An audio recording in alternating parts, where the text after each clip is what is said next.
पिता की 4 सीख। एक बार की बात है, एक गांव में एक साहूकार रहता था। वह अपने व्यापार के क्षेत्र में काफ़ी उन्नति कर चुका था, जिसके बदौलत उसके आसपास धन संपत्ति की किसी भी चीज़ की कोई कमी नहीं थी। लेकिन एक बात उसे खाए जा रही थी कि मरने के बाद मेरा बेटा अपना जीवन कैसे संभालेगा, क्योंकि उसका बेटा दिमाग से बिल्कुल नासमझ था।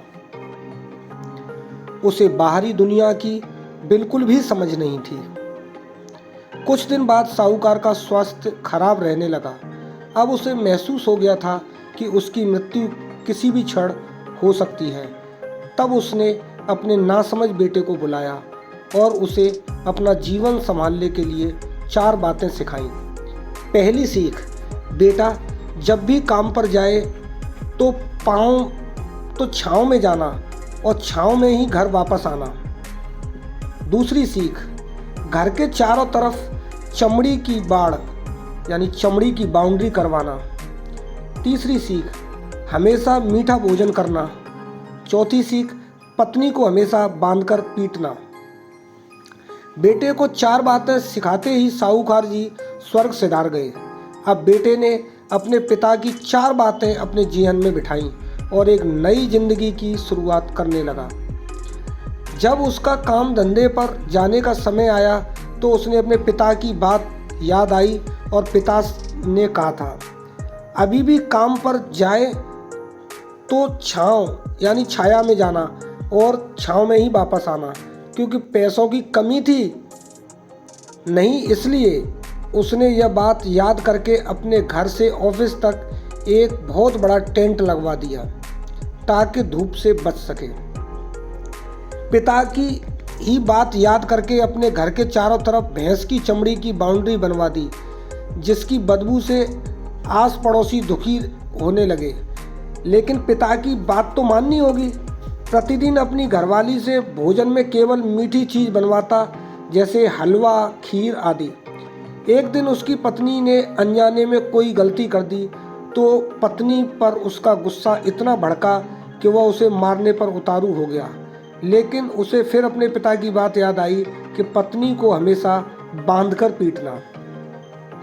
यह बात याद करके उसने अपनी पत्नी को रस्सी से बांध दिया और जैसे ही उसे पीटने के लिए लाठी उठाई, पत्नी ने गुस्से में कहा, रुक जा नासमझ, अब मैं बताती हूँ तुम्हारे पिता की 4 बातों के सही अर्थ क्या हैं। तब उसकी पत्नी उसके पिता की 4 बातों के सही अर्थ समझाना शुरू करती है। पहली बात, काम पर छाँव में जाना और छाँव में ही आना। इसका अर्थ है कि प्रतिदिन काम पर सूर्योदय होने से पहले जाना और सूर्य अस्त होने के बाद घर वापस आना, ताकि अपने काम में इतने व्यस्त हो जाओ कि बाहरी दुनिया की मोह माया से दूर रह सको। लेकिन तुमने तो घर से ऑफिस तक टेंट लगवा दिया ताकि तुम धूप से बच सको। क्या यह उद्देश्य था तुम्हारे पिताजी का? और दूसरी बात, घर के चारों तरफ चमड़ी की बाउंड्री करवाना। इसका मतलब है अपने घर की सुरक्षा के लिए कुत्ता या बिल्ली पालना, ताकि चोरों से सुरक्षित रहा जा सके। लेकिन तुमने तो घर के चारों तरफ भैंस की चमड़ी लगवा दी, जो कि अर्थहीन है। तीसरी बात, हमेशा मीठा भोजन करना। इसका अर्थ है कि हमेशा भूख तेज लगने पर ही भोजन करना। इससे एक सूखी रोटी भी मीठे भोजन समान संतुष्टि देगी। जब किसी को बहुत तेज भूख लगती है तो वह यह कहकर भोजन का अपमान नहीं करता कि ये तुमने क्या बना दिया, भला ये भी कोई खाता है। यह तुच्छ लोगों के काम होते हैं और तुम प्रतिदिन मुझसे मीठा भोजन बनवाते हो, जो मनुष्य को गंभीर बीमारी की ओर ले जाता है। और चौथी बात, पत्नी को हमेशा बांधकर पीटना। इसका अर्थ जानते हो? इसका मतलब है कि पत्नी को केवल तब पीटना जब उसके कोई औलाद हो जाए। क्योंकि औलाद होने से एक स्त्री रिश्तों में बंध जाती है। जब तक किसी स्त्री के औलाद नहीं है तब तक वह स्वतंत्र है। अगर उसकी आज़ादी छीनने की कोशिश करोगे तो वह अपने स्वतंत्र मन से कहीं भी उड़ सकती है।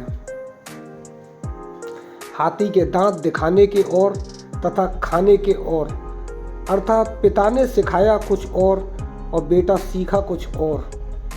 उसकी पत्नी इतने दिनों से मौन इसलिए थी क्योंकि वह अपने पति के नासमझ दिमाग को भली भांति जानती थी। इसलिए उसने अपने पति को उसके हाल पर छोड़ दिया, करने दो जो करता है। लेकिन नौबत जब सच में उसके ऊपर आ गई तो वह भड़क उठी और उसे अपनी चुप्पी तोड़नी पड़ी।